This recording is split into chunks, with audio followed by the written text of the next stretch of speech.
Assalamu alaikum. Salamatsızbı.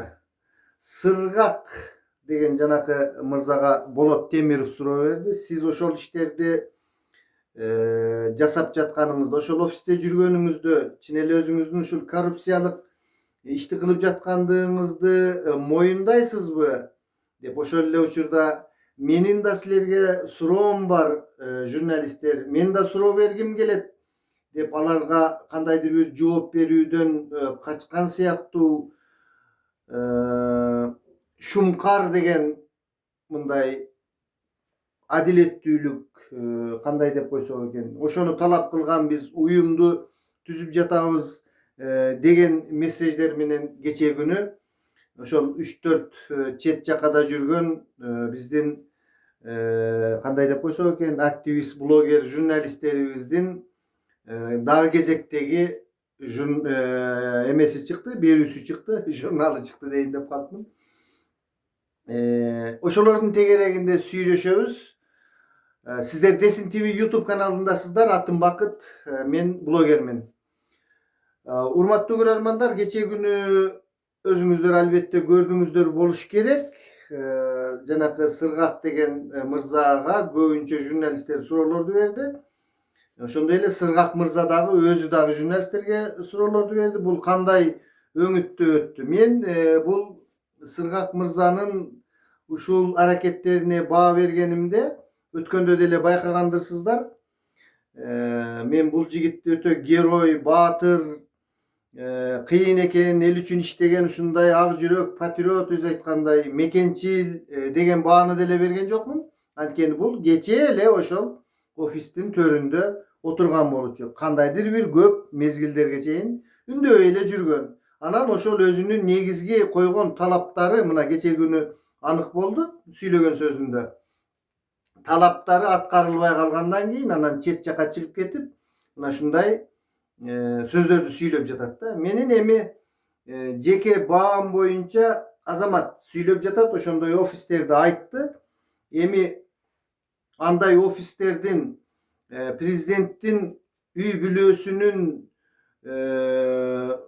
мамлекеттик иштерге жана дагы Кыргызстандын ушундай ички тышкы керек болсо инвесторлорун тартууда таасирлери бар экендигин биз мындай туюмубуз менен, желкебиз менен сезет элек, а бирок ачык ошондой фактылардын бар экендигин, кайсыл жерде жайгашылган, офиси кандай, анын иштөө механизмдери кандай, кечээ айтып атпайбы, жанагы Жаныбек деген кеңешчи өзүнчө бир офиси бар экен, андан келип туруп тепкич менен экен, анан Сабыр Жапаровдун офисине келет экен, андан ары көздөй кетет экен, мына ушундай механизмдерин айтып берди да. Бул жакшы. Бирок мен дагы өткөндө айтып аткам, ошол жерде кандай ачык факт, кимдин келип, ким кайсыл жумушту бүтүрүп, кандай зыяндарды келтирип, же болбосо кандай кызматтарга турду деген фактылары бар бекен деген суроону койдук эле. Мына ошол так эле ошол суроону Болот Темиров берди. Албетте журналисттер булар кесипкөй журналисттер, кандай суроолорду ордорду менен кандай жактан бериш керек мыкты билишет. Кечээки күнкү бул эфирде булардын эми Сыргак мырзанын эле пресс-конференциясы болуп калды. Негизги нерсе ошол Сыргактан маалыматтарды алуу болду. Кесипкөй журналисттер Лейла Саралаева, Тухватшин, Болот Темировдер суроо берип жатты. Жанакы Айдар Раев деген жигит бул нерсенин бардыгын уюштуруп чыгарды. Ошондой фактыларыңыз барбы дегенде мен андай фактыларды көрө алган жокмун. Ушул офистин өзүнүн бар экендиги эле бул чоң коррупцияда, бул мындай да деп жооп айтып жатты да. Анан кандайдыр бир мындай кысым болгон жок бул жигитке, Сыргакка. Бирок суроолорду каттуу жаадырышты да. Эми журналисттер чыныгы фактыларга таянат. Алар анан кийин мындай офис бар, Сыргактын мындай тактикасы менен алганда. Анан мынткен, анан булар жеп жүргөн, анан мындай тигиндей деген нерсеге ал коомчулукта ишенимди жаратпайт. Аны коомчулук өзү деле билип турат, ошого макул болуп турат. Ал Сыргактын айтканынан кандайдыр бир чоң майнап деле чыгышы күмөн Antkeni barыбыз ошол нерсеге макулбуз. Ошол президенттин ошондой кылып кандайдыр бир иштерди жүргүзүп жаткандыгына, башка кылганына жанакы керектүү фактылары жок болуп калды. Мен айткандай мындай кысым деле болгон жок, бирок ал кысылып кетти Сыргак жооп берүүнүн алдында. Менин деле силерге суроолорум бар, менин деле суроолорум бар, мен деле неме кылайынчы, сурайынчы деген тактикага өткөндө Айдар Ыраев токтой туруңуз, мындай бир жаңсыл суроолорду берип бүтсүн, анан жооп бересиз дегендей кылды да. Анан ошол Акылбек Түмөнбаевдин бир жолу келгендигин, тиги башында келгендигин айтты. Анан дагы bir жакшы суроо болду. Сиз ушул сүрөттөрдү өзүңүз тартып жүргөнсүзбү, мындай ниетиңизди башка жака буруп даярданып дегендей суроо берилди да. Эми аны өзүңүздөр көрдүңүздөр. Жооп болсо жок. Муну жанакы Жаныбек деген жанакы bir kişi камалды го, Жаныбек деп таластык экен. Бүт жанакы Айтикеевдердин баары ызылдап артынан жүгүрүп, алган эмес Кылара Сооронкулова деген айымдагы таластык үчүнбү, же болбосо ошол Жаныбек деген эме ага чоң бир жардам көрсөткөнбү, эмне болгон учурда дагы бизге белгисиз. Кылара Сооронкуловадан бери деге эле койчу, баары ушул укмуш эле, бул жакшы киши эле деп, ушундай бир жакшы кишини биз билбей жүргөн экенбиз. Коомчулукка жар кылышты да. Анан ошол жакшы киши чыкты. Көрсө ошол жакшы киши тартып жүргөн экен. Анан эң бир суроонун берилбей калганы, же кыскартып койгонбу, же бул түз эфир болду беле, мен билбейм. Мындай ошол Сыргак айтып атпайбы, мендеги сүрөттөрдү керек болсо үй бүлөлүк архивдин баарын жок кылып, телефонум менен кошо бербей койду. Булар кийинки немелер деп атат.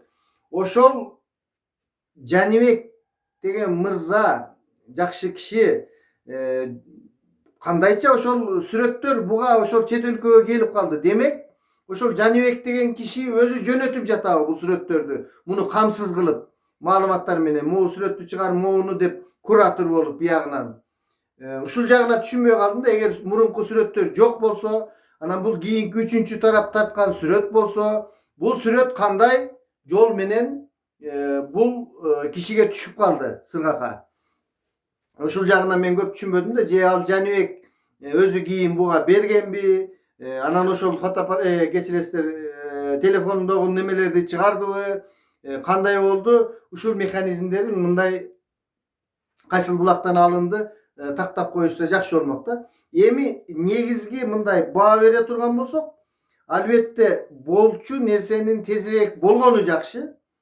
Мындай маалыматтарды биздин билгендигибиз жакшы. Коомчулуктун ага жоопту мамлекеттин ошол саясатчылары, керек болсо президент өзүбү, же жанакы Орунбековби, Каныбек Туманбаевбы, кимиси болсо дагы расмий жооп берип, андан сырткары дагы жанакы Теңиз Бөлтүрүктүн чоң бир маалыматтары кетти. 630 миллион долларлыгы, дагы 1 миллиард деп бирдемелерди айтып, иши кылып быкы-чыкысы көп. Ошолорго мен кече күнү айттым эле, мурунку берүүбүздө депутаттарыбыз реакция кылыш керек.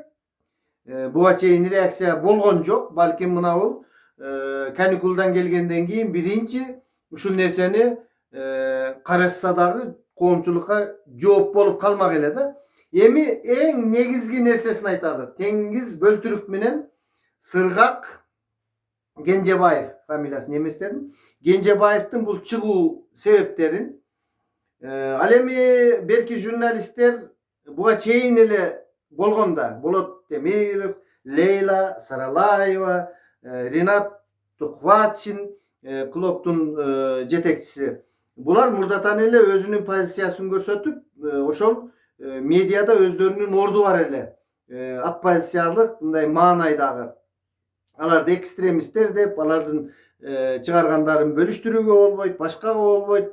Мыйзам тарабынан бир ушундай, бирок булардын өздөрүнүн ошондой орду бар эле да. Бул жерде жаңы кошулгандар ушул Айдар Ыраев деген жигит болду. Бул Айдар Ыраевди деле жөндөн жөн эле ушул биздин бийликтегилер, мындай мен өткөндө да айттым эле, мындай билимдүү жигиттерди колдонуш керек деп.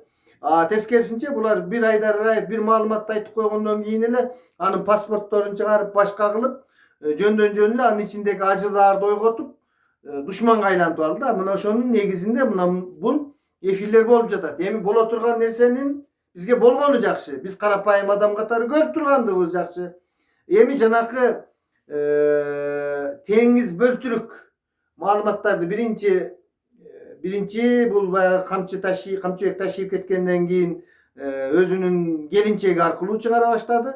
Келинчеги мунун атынан ушунун постторду жазып анан акырын өзү андан кийин эле заваят этилип мынтип каттуу күтпөгөн нерсе болуп кетти да. Күтпөгөн коомчулук мындан эчтекени күткөн эмес. Бизге бул киши мындай кандайдыр бир күмөндүү коррупционер адам катары калган эле биздин оюбузда. Эми азыр деле мисалы үчүн мен ойлойм бул киши ошол чоң кызматтарда жүргөндө жөнөкөй бир немелерди тоготпой башкача бир мындай адамдын антипатиясын ойготкон мындай коомчулукка жакпаган харизмасы жок бир ушундай киши болду да. Эми мунун эмгек сиңирген башка жактары чоң экен, кумтөрдү алып берүүдө башка да. Бирок карапайым калк, кыйналып жаткан калкка бул кишинин жанакындай улуу көчмөндөр мурасы деп анан офистерди алып чалчаңдап Европа деп бир мындай биз Кыргызстанда жашайбыз да. Өтө чоң бир масштабтагы иштерди бир мындай кылып өзүн өтө жогорку даражада алып жүргөндүгү албетте жаккан эмес. Биз көрүп эле турганбыз да, сындап турганбыз. Эмне себептен эки паспорту бар адам чоң кызматта иштеп жатат. Мына азыркы Каныбек Туманбаев сыяктуу Орусияныкы же жок дебейт же бар дебейт биз түшүнбөй турабыз го. Ошондой эле Канаданын жана Кыргызстандын жараны деген киши чоң бир мамлекетке өтүп атпайбы эми ошол тиги кумтөр. Алып бергенде алып берсин, бирок ал жетектөөдө иштебеш керек эле да. Ошону жетектеп, ошондой улуу көчмөндөр мурасы дегенди кылып, дегеле бир президенттен кийинки эле бир орунду түзүп жаткандыгы жаккан эмес. Эми ошолор мына чыгып баштады. Булардын ою эгерде президенттик шайлоонун алдында президентке бут коюу боло турган болсо, эгерде ушундай максат менен чыккан болсо, булардын ою кичине чабалдык кылып эртерээк чыгып алышты. Бул бомбасын кичине кийинчерээк жатса балким өздөрү мындай натыйжага жетмек. Эми булардын мына кечээки күnkү Сыргак Кенжебаевдин конференциясы өттү. Ага чейин жилик устуканын баарын талдаган бүт нерсени журналисттер суроолорду берди. Теңиз бөлтүрүккө айта турганын айтып, дей тургандарын деп бүттү. Демек негизги жанакы баллистикалык ракеталарын атып бүтүштү булар. Эми уже кайталоонун коомчулукка мындай натыйжа бере албайт да. Бирок коомчулукта өтө бир суроолуу абалды жаратып койду. Жанагындай өздөрү каттуу эффектке жетмесе дагы бир топ администрациянын жана башканын президенттин өзүнүн беделине тие турган соккуларды урду да. Эми муну менен кандай бийликтин соңку кадамдары кандай болот? Бул татаалданууга, обостренияга алып барабы же бул нерсени бийлик жаап кетеби? Буну көрүп турабыз. Эми кандай аракеттер болот, буларга кандай эмелер көрүнөт, чаралар көрүлөт, башка болот. Мен ойлойт элем, булар ушул Сыргак мырза дагы, ошол эле Теңиз Бөлтүрүк дагы булар идеясы бар, идея үчүн жаралган адамдар эмес. Булар азыр Сыргак айтып атпайбы, мен патриотмун, анан мен мындаймын деп. Эгер патриот болсо, биз ошол патриоттордун катарында көрмөкпүз. Жок, бул бизнесин балким буга караганда тиги келинчеги Чыңгыз Айтматовдун кызы Ширин патриоттуулугу көбүрөөк болсо керек деп ойлойм. Кичине көчөгө чыгып эме кылып жүргөн. Хотя ошонусун дагы айтты, ал биздин тиги лабораториябызды алып койгон үчүн анан ошого чыдабай кетип туруп чыккан деп турчу. Мындайча айтканда жеке кызыкчылыктар. Эми бул айтып атат, мен эл үчүн, анан мен мындай кылдым, анан эл үчүн ошол офистин ичинде отуруп, анан башкы максатым ал жерде ниетим мындай да деп эле айтып атат да. Эми биз билбейбиz, мен жеке азамат, билимдүү, кыйын жигит экен. Бирок анын ниети кандай болгондуктан, анын өзүнүн гана айтып атканынан укпасак, мен анча деле түшүнгөн жокмун да. Биз ойлойт элек булардын ниети байыш болгон. Мына ошол теңиз бөлтүрүк жөнүндө айталы. $30.000 менен айына $30.000 төлөй турган кылып келдим. Биринчи долларды тиги сабыр төлөп берди дейт. Анан мындай дейт, иши кылып баягы өзүнүн ар бир кыймылын акча менен эсептептир да. Эми мындай карап көрөлү. Биз карапайым адамдар болсо, ошол кездери мына революция болду. Эми 4-5 миллиард акча карыз бар экен, мамлекеттин керек болсо акыркы алтын сөйкөлөргө чейин, алтын шакектерге чейин берип, эптеп карыздан кутулталы деп атса, килтейген чет өлкөлөрдө иштеп жүргөн мырза өзү патриотмун дегени менен, жок, мен ушунчалык билимим бар, мени барташыңар керек, мага $30.000, эми $30.000 ойлосоңор канчалаган акча. Эми ал даражасы ошондой аныкы. Бирок патриоттуулугу гана, өзү айткан патриоттуулугу.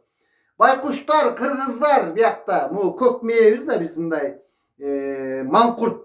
Бирөөнү үү десе шайлап коебуз, мындай кылабыз. Анан биз патриотпуз, анан мынтебиз, анан акыркы тыйыныбыз, анан карыз көбөйүп кетти, анан тете мете деп жүрсөк, ал тигилер $30.000 акчаны талап кылып, келип дагы фонддорду ачып, анда биз калп эле жөн эле мындай кана патриоттуулугуң, буну 21-кылымдын кадрлары деп мамлекеттин каражатына окутса керек ошол Акаевдер. Сени биз азыр окутабыз, сен адам болосуң, сен бизге кызмат кылып бересиң. А бул кызматын эсептеп атат келип алып.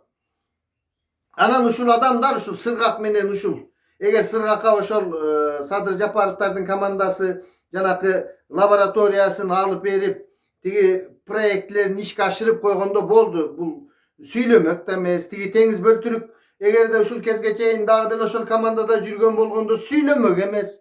Эми кырдаал ушундай болду. Буларга ошондой мамиле жасалды. Булар сүйлөдү.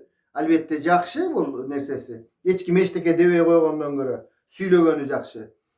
Бирок жанагындай анан булар ушундай, анан булар тигиндей эле деген нерседен алысыраак эле болушубуз керек. Биле турган нерселерди билип атабыз. Ал жагынан айтканда буларга чоң даңк жана дүңк. Ал эми буга чейин былгып отурган, буга чейин былгып дагы көптөр отурушат. Азыркы кезде дагы ушул командада жүрсө керек, булар айтпай атат. Эми мындай көч башталып калды, шайлоо жакындап калды. Дагы ушундай фактлар болсо керек деген оюбузда. Кечээки булардын конференциясына мен ушундай баа берет элем, урматтуу көрөрмандар. Албетте бийлик мына азырда кеч эмес, туура кадамдарга, консолидацияга бу окшогондордун оозун басып, сүйлөшүп, керек болсо дүрбөтпөй коомчулукту. Биз мындай дүрбөлөң түшү, ызы чуу болуп кеткендигинин тарапташ эмеспиз. Керек болсо мына мен качантан бери айтып жүргөм, ошол эле оппозициялык маанайдагы Равшан Жээнбековди, керек болсо Кадыр Атамбаев, тиги Тимурлан Султанбековдерди чыгарып, Мадумаров дагы ким, ошого окшогон көп саясатчылар бар. Аларды шайлоого катыштырып, чыныгы демократиялык жол менен бири-бирибизди кечиришип, керек болсо Камчыбек Ташиевди дагы чыгара бериш керек. Болду, бүттү деп мына чакырып атпайбы, тиги Ырыс Ордого баарын эле чакырып турго. Болду, кечириш керек эми. Эгер биз баягы обнуление деп эме кылгандай баардыгын кечиришип туруп, эми кыргызчылыкка барып, эми биз мыйзам талаасын карабайт экенбиз. Анда болсо мамлекеттин кызыкчылыгы үчүн, мамлекеттин билимдүүлүгү үчүн кечээки Ырыс Ордодогу тиги 75-чилердин анабаштыларынын келип калгандыгы бул чоң ынтымактын жаралышы эмес. Ынтымактын жаралышы деген факты менен жанакындай баарын соттордун чечимдери менен актап, анан ошол ынтымак ордосуна, Ырыс Ордосуна, башка жерлерге чакырып, мына мындай ынтымакка келдик биз. Жакшы болду, сүйлөшүүлөр болот. Мына көп дүрбөгөгүлө деген кадамдар болсо абдан жакшы болмок. Али да кеч эмес, мындай бийлик тарабынан деле көп эле жакшы нерселер болуп атат. Аны деле такыр эле болбоду dep koysak dagы tуура эмес да, anda adaletsiz болуp калабыз. Болуп атат.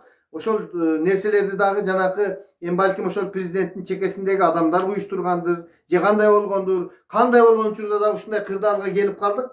Теңизи менен да сүйлөшүш керек, тиги сыргагы менен да, башкасы менен да сүйлөшүп, улуу ынтымакка келе турган фазага жетип калдык окшойт. Сиздер менен таңкы эртең мененки контентти жараткан блогер Бакыт Сулайман болду. Пикирлериңиздерди жазып коюңуздар. Аман эсен бололу. Дүрбүткүчтөргө дүрбүбөйлү. Өзүбүздүн оюбуз менен, өзүбүздүн пикирибизди ачык айтып, ак сүйлөп, жакшы нерселерди жарата берелик. Саламатта калыңыздар.